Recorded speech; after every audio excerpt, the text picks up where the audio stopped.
Want to give me the family place? They're denying me services, ma'am. What's the other one? She's on mute. Genesis. She's on mute.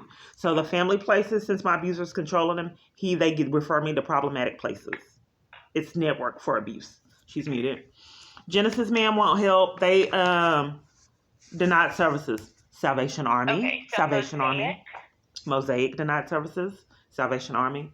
Mosaic wouldn't help, ma'am. They denied services. And then the other one I can think of is Safe Haven, which is in Tarrant County. Okay. So. Or Brighter Tomorrows. Yeah. Here's a problem. Hope Store. Or who? Hope Store. Hope Store. I was arrested there. Okay. So here's the situation, ma'am. As an advocate, I'm blacklisted from services. Can you call one of these organizations and get me an actual contact of someone that can help?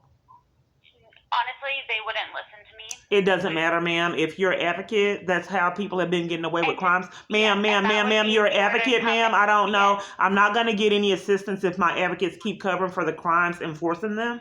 Okay, so again, you would have to come into the office. Ma'am, get connected to an advocate. That person. You just told me you were an advocate, ma'am. So, yes, that is my job, but that's how you get connected to our services. So at this point, I feel that I have explained it thoroughly. So if you have any more specific questions, ma'am, you didn't give me a safety plan, and unfortunately, I am going to have to hang up the phone at this point. These are the scammers. This is what's been going on years. What's your name, ma'am? What's your name? What's your name? My name is Jessica. Jessica? And a woman fleeing for her safety in a domestic abuse situation, you have to hang up? To enforce it? So if you fear for your life, ma'am, this is an organization that helps women combat. I don't know why you would overtalk me.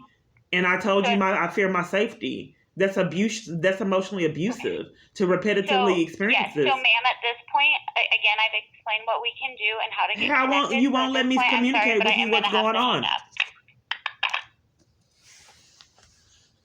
She hung up. So this has been going on years, and you can imagine how distraught I was in person. But they were actually taking me to jail and arresting me and assaulting me. And before in the past, they would get infuriated that they would just sit on the phone and listen. And they would get infuriated that I called on the phone and just show up in the scheme and arrest me like they did at Red Roof Inn. And then you have to keep in mind, a lot of these videos, I'm really ashamed, but I was terrified. And when you're terrified and then you're making these recordings, you don't know if they're going to get up and murdered. Your behavior just, may be frantic. And that's what they're betting on because they want to frame you for the mental. They are deliberately trying to torture you to drive you insane. If that doesn't work, torture you enough to where you commit suicide. They enforce the churches, businesses before COVID to be a part of their abuse. And they willingly, I don't know if it's willingly or what's going on, but they do it. I'm not quite sure why our churches would forget their churches and condone and support this chaos. This is a walk in my shoes.